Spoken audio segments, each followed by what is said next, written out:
Alhamdulillah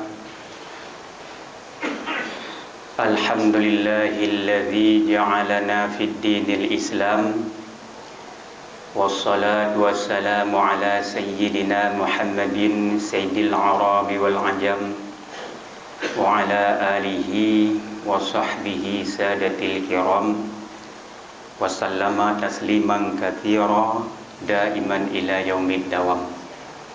Puji syukur sama-sama kita peruntukkan kehadratullah Allah Rabbul Alam. Salawat seiring salam tercurah limpah kepada baginda Rasulullah Muhammad sallallahu alaihi wasallam beserta al dan sahabat kerabat beliau sekalian.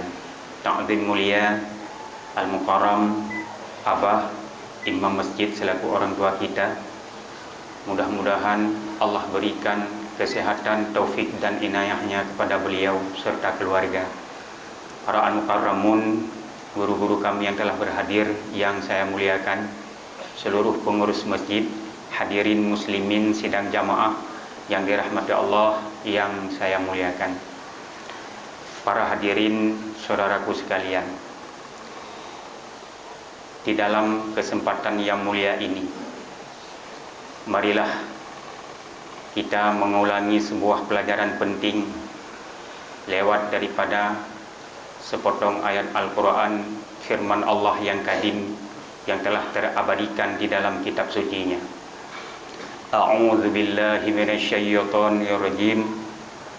Bismillahirrahmanirrahim.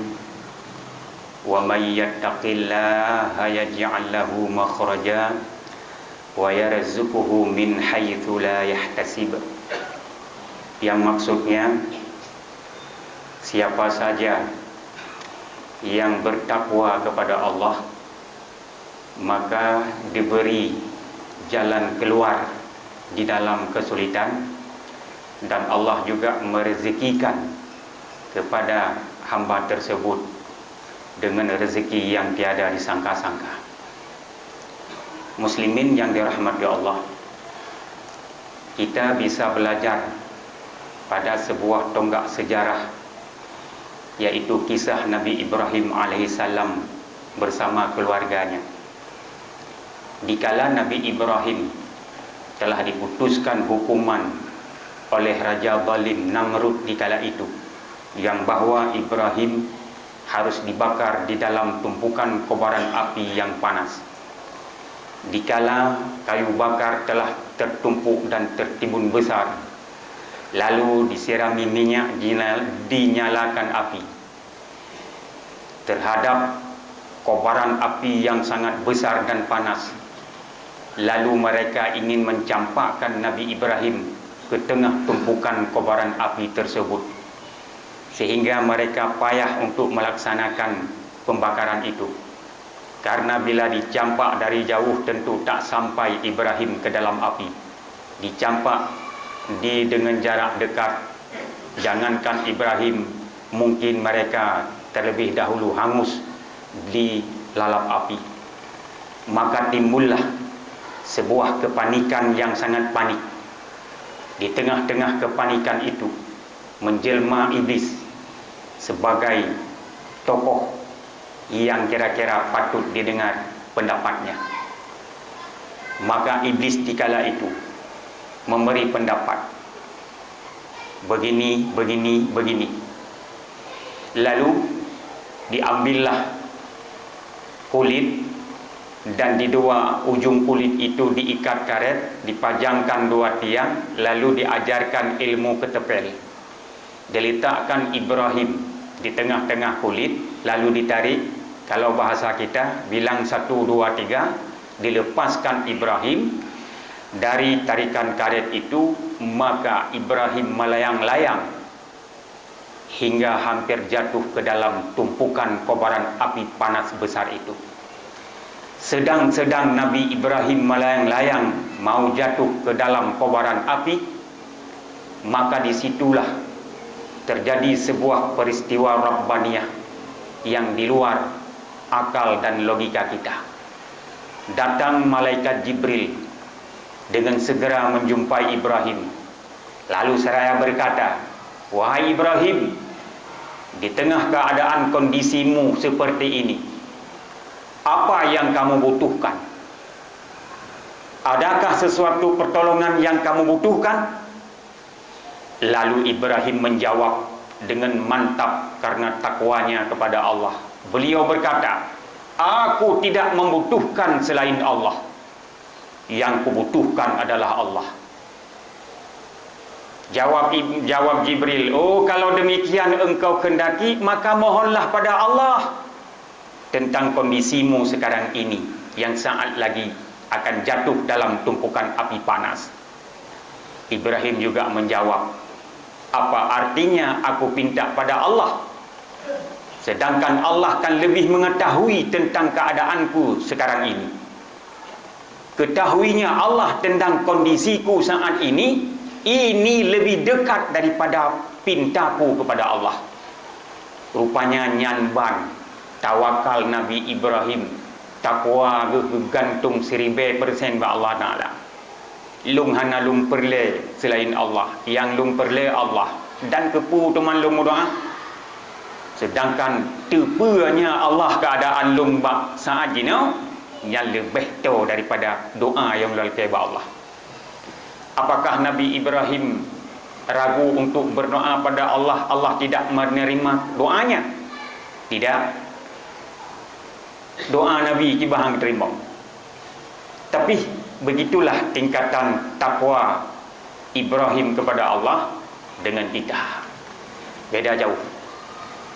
Padahal Allah telah dahulunya berfirman kepada api, ya naru kuni bardan wasalaman ala Ibrahim. Wahai api, kujadikan engkau itu dingin dan selamatkan Ibrahim. Punya bahasa dan nyobe ile angoh kulit tiun bule bek dulu. Maka Ibrahim tercampak di dalam tumpukan api panas itu, tidak terbakar kulitnya, bahkan tidak hangus ujung bulu sekalipun. Ibrahim dalam keadaan selamat dan dingin di dalam tengah tumpukan kobaran api besar itu. Ini merupakan sebuah mukjizat yang diberikan Allah kepada Ibrahim alaihissalam. Kemudian itulah yang dapat kita petik. Bila seseorang takwa kepada Allah, Allah akan memberi jalan keluar di dalam kehidupan yang menjalani kesempitan dalam hidup ini. Kemudian beranjak ke sejarah berikutnya. Dikala Nabi Ibrahim diperintahkan oleh Allah untuk menghantarkan Siti Hajar bersama putranya yang masih kecil dan mungil, itulah Ismail alaihissalam berangkat dari Palestin menuju ke Mekah. Yang Mekah dikala itu belum ada pemukiman di sana, karena Mekah dalam keadaan negeri yang tandus, tak ada kehidupan. Di bawah kaki gunung Abi Kubis, disitulah diletakkan mereka berdua oleh Ibrahim dengan hanya perbekalan makanan seadanya dan minuman cuma hanya sedikit. Ibrahim pulang. Lalu karena Ibrahim mengatakan pada keluarganya, ini perintah Allah, Hajar pun istri Ibrahim mantap menerima perintah Allah. Kalau Allah yang memerintahkan, aku tak ragu sedikit pun, walaupun persediaan sangat minim, sedikit makanan dan sedikit minuman. Sehingga beberapa hari mereka bertahan. Satu hari Ismail pun lapar dan haus dahaga. Menangislah Ismail di kala itu. Karena seorang bayi menangis dalam keadaan lapar dan dahaga, timbullah kepanikan pada seorang ibu yang tak ada tempat, tak ada tetangga untuk beliau minta pertolongan buat sementara. Lalu Hajar pun melihat ke arah gunung Safar, seakan-akan di situ ada mata air. Hajar pun menuju ke bukit Safar. Setibanya beliau ke sana, rupanya tak ada air. Menoleh ke belakang, ke Bukit Marwah, seakan-akan di situ ada mata air. Larilah ke situ, rupanya tak ada apa-apa. Sampai berapa kali Hajar bolak-balik lari antara Safar dan Marwah yang hanya cuma fata morgana semata. Lalu rupanya terjadi lagi peristiwa Rabbaniyah. Datang malaikat Jibril ditumit Ismail yang sedang kehausan menangis, lalu digeserkan sebutir batu. Di bawah bongkahan batu itulah terpancar mata air yang sangat besar, mengalirlah air. Hajar pun terkejut, lalu mendekati dan membendung sumur itu, mata air itu, sehingga sempat beliau berkata, "Zam, zam, zam." Berhenti, berhentilah kalau bahasa kita. Maka sampai hari ini dinobatkan sumur itu yang dinamakan sumur Zam-Zam. Lalu mereka minum, mereka mandi, dan mereka memakai air sepuasnya. Rupanya dari kejauhan ada segerombolan jamaah suku Jurhum yang mereka sudah beradat istiadat. Mereka dalam keadaan mengembala binatang peliharaannya, di mana ada sumber mata air. Mereka di situ menetap dan membuat kemah. Padung trip itun, pukul 6 bulan, pukul 2 tahun, tu mata air, bungkuk, dabuh lom berangkat. Mereka mencari di mana ada sumber mata air. Lalu di tengah-tengah perjalanan mereka, dari kejauhan mereka melihat segerombolan kawanan burung yang sangat banyak, yang putar-putar, pusing kita, naik turun silih berganti, datang pergi. Rupanya bertanda di tempat kawanan burung itu merupakan ada sebuah mata air yang besar. Menujulah mereka ke sana. Terus suku Jurhum, bak kawanan cicinnya, Masya Allah, ikalan mata air yang cukup bukbah, rupanya imang Zam-Zam yang akan mengalir. Lalu mereka melihat ada 2 orang hamba Allah, seorang wanita dan seorang bayi laki-laki. Itulah Hajar dan Ismail. Adat istiadat suku Jurhum di kala itu, siapa saja yang menemukan mata air pertama, maka orang itulah diangkat sebagai raja, pemimpin bagi kalangan mereka.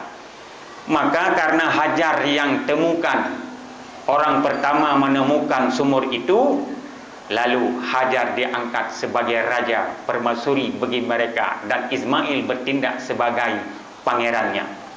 Teman Firo Raja Pumayang teman ni pernah manteng perbekalan makanan yang nabak suku Jurhum, semua disajikan, diberi untuk Hajar dan Ismail. Perle kibah untuk tapanggang, taguring, tatagun mereka siapkan.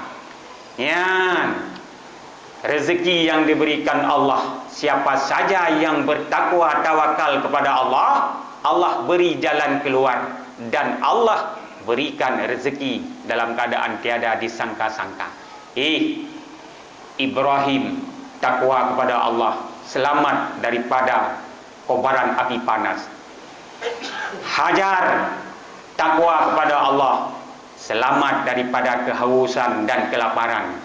Allah berikan air yang begitu melimpah, dan Allah berikan rezeki yang begitu mudah terhadap mereka.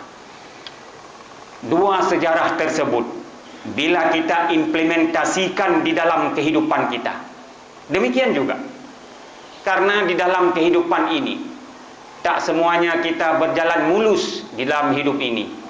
Sekali-sekali kita pasti tersandung, kita jatuh dari atas ke bawah, dari sehat menjadi sakit.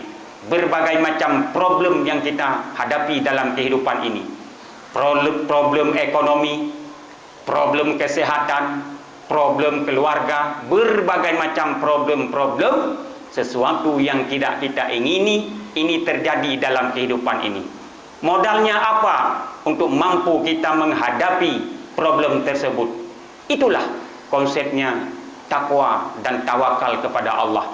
Dengan adanya takwa kepada Allah, Disitulah Allah berikan jalan keluar dalam kesempitan problem ini, dan Allah berikan rezeki yang tiada kita sangka-sangka.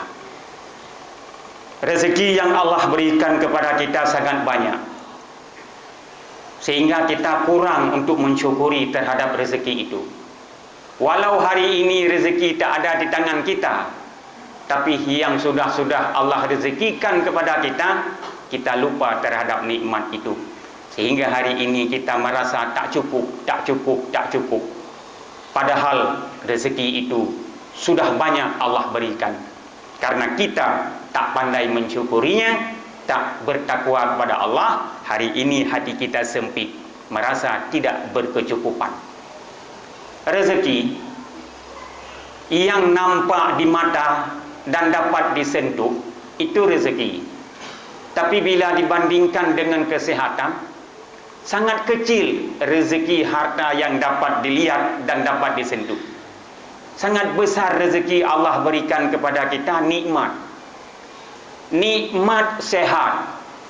Dan sesuatu yang kita makan merasa nikmat. Sesuatu yang kita minum merasa nikmat. Pulih gerah, pulih du. Nyan nikmatnya, itu rezeki besar. Kepa teman tanya lepeng, monyo tubuh tu sakit, tablo dempu tablo. Tapi paju hanjut, tak boleh makan ini, tak boleh makan itu. Motor kenderaan macam tablo. Tuk bak motor Alphard tablo. Tapi tadu. Tanah wow, ubirun mutian, ro kerukuh payah tak pegah apa tupir. Kapudang dia. Payah tamong puskesmas nyohan kata tak nafas. Hanjut tak kena angin, nyo tubuh ka bertuh-bertuh sang. Mobil mampu kita beli walaupun mahal harganya, tapi tak mampu untuk kita naik ke dalamnya. Tak mampu kita mengemudi dan berjalan bersama harta itu. Menanci ada penglu, bengkuk jai dempu tablo, tapi hanjut tak paju nyo hanjut paju. Berarti lebih besar rezeki sehat yang diberikan Allah. Tapi lain halnya pandangan orang-orang sufi. Orang sufi kalau sakit itu dipandang bukan musibah, tapi itu rezeki juga. Di mana rezeki orang sakit itu? Rezeki orang sakit diampunkan dosa oleh Allah bila bersabar. Dan rezeki orang miskin ringan hisab nanti di hari akhirat. Ini rezeki. Nyo ke gatin dengan sakitnya, katanya orang biasanya yang paling hana galak tu. Oleh gatin sakit, sakit gatin dah. Ada mudik, gatin be sakit. Nyo le sakit gatin dah. Habis gelak tu. Tapi orang tak tahu nyan galak aku. Ya. Tapi sehat itu, nikmat itu rezeki besar dibandingkan dengan harta yang bertumpuk yang dapat dilihat dengan mata. Ada yang lebih besar lagi, rezeki ketenangan hidup. Ada gatin, ada sakit, hati tertenang. Ya rezeki raya. Hana medaleh dengan gatin, hana medaleh dengan sakit, hati tertenang. Tenang, nyaman dalam hidup. Itu rezeki besar. Ada yang besar lagi. Dikala kita menghadapi sakratul maut, di situ datang malaikat rahmat berjamaah-jamaah. Kondira ke ledra ke jak hibur katanya. Gepegah ba katanya. Biasa-biasa karena katanya tengah sakratul maut menghadapi mati, kita biasanya gundah gelisah, tapi malaikat rahmat menghibur kita. Jangan gundah, jangan gelisah, jangan susah. Jangan takut kau tinggalkan dunia ini yang begitu luas. Engkau takut alam kubur itu sempit. Tidak sempit kubur untukmu. Kenapa? Karena takwamu kepada Allah, masa sehatmu bagus. Kamu saling memberi sedekah, membantu fakir miskin, walaupun sedikit yang namun nilai pahala sedekah itu selamat. Selamat sedekah. Hana ruh tak umon-umon, hana ruh tak tasung-tasung. Selamat sedekah tu walaupun becut. Yang sedekahnya luah kubur. Kepu tu manla tak beramal, tapi tak tasung, tapi tak umon, angoh nilai. Engkau walaupun sedikit amalan sedekahmu selamat, itulah yang membawa kuburmu luas nanti. Jangan kau takut. Kau tinggalkan dunia ini yang kau anggap luas, kuburmu juga luas. Jangan susah, jangan gelisah. Kau tinggalkan dunia ini yang sangat bergemelapan, begitu terang. Engkau takut alam kubur itu gelap. Tidak gelap untukmu, karena bacaan Al-Quranmu itu dapat menerangkan kuburmu. Walaupun sedikit engkau baca, yang namun bacaan itu selamat diterima oleh Allah. Itulah yang membuat kuburmu terang. Jangan takut kuburmu gelap. Jangan susah, jangan gelisah. Engkau anggap kau tinggalkan dunia ini penuh dengan keramaian, banyak sanak famili keluarga yang setia kepadamu, seakan-akan kamu tidur di alam kubur sendirian, tak ada teman. Jangan takut, kamu banyak teman di alam kubur. Karena selama hidupmu kamu selalu bersilaturahmi dan kamu selalu membahagiakan keluarga dan tetangga. Lebih engkau utamakan orang lain daripada dirimu pribadi. Ya, itulah yang dapat membawa kuburmu itu luas, kuburmu itu ada teman, kuburmu itu ada lampu dan penerang. Yang penting modalnya takwa. Takwa katanya takut kepada Allah, tawakal katanya serah diri pada Allah. Sedikit beramal selamat. Han angoh amalan tu ngan ria, han angoh amalan tu ngan ujub. Ini yang kita takutkan.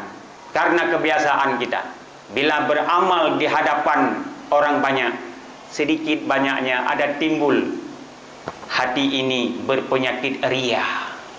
Menampakkan amal bukan hanya pada Allah, tapi menampakkan pada yang lain Allah. Ini sangat kita takutkan.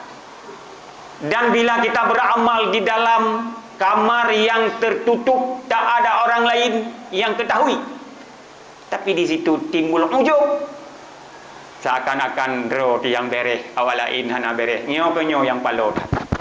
Maka bila hati kita mampu membersihkan, belajar kita untuk membersihkan hati daripada berbagai macam penyakit kotoran hati, timbullah tawakal dan takwa kepada Allah. Walau sedikit beramal, namun itu amal itu selamat, yang dapat Allah balas dengan jalan keluar dalam kehidupan ini maupun di dalam alam kubur. Dan Allah dapat memberi rezeki kepada kita, baik selama hidup ataupun rezeki kita tatkala mati nanti. Dan yang lebih besar lagi, Allah berikan rezeki kepada kita dikala kita menghembuskan nafas terakhir, kita sempat mengucapkan kalimah tauhid, la ilaha illallah. Nabi ini pegah, so yang baki kalam tu mekun kalimah la ilaha illallah dah halal jannah, tamung syurga. Nyan rezeki paling raya ketimbang rezeki lain.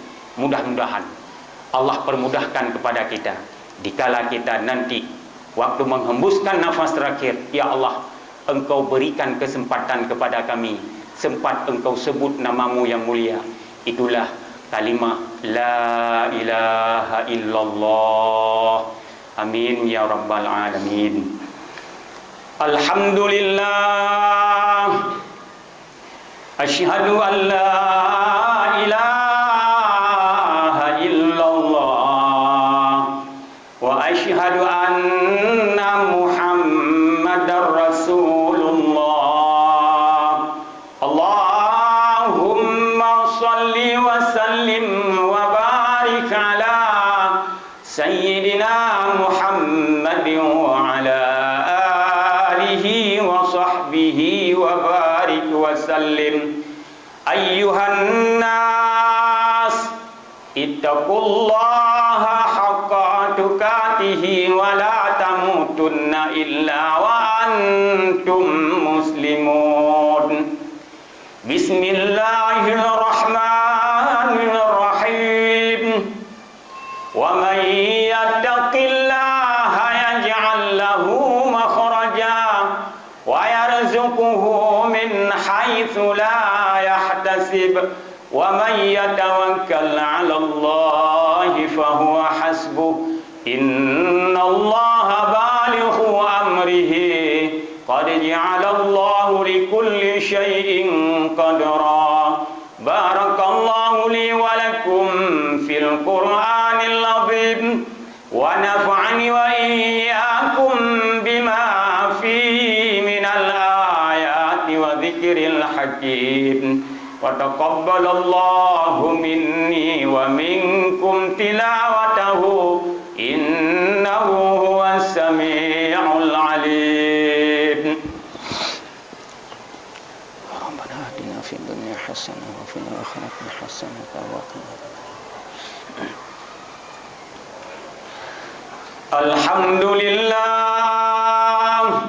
والصلاة والسلام على سيدنا محمد رسول الله وعلى آله وصحبه ومن والاه أيها الناس اتقوا الله حق تقاته ولا تموتن إلا وأنتم مسلمون بسم الله الرحمن الرحيم قل هو الله أحد الله الصمد لم يلد ولم يولد ولم يكن له كفوا أحد اللهم اغفر للمؤمنين والمؤمنات والمسلمين والمسلمات الأحياء منهم والأموات برحمتك يا أرحم الراحمين ولذكر الله أكبر والله يعلم ما تصنعون أقم الصلاة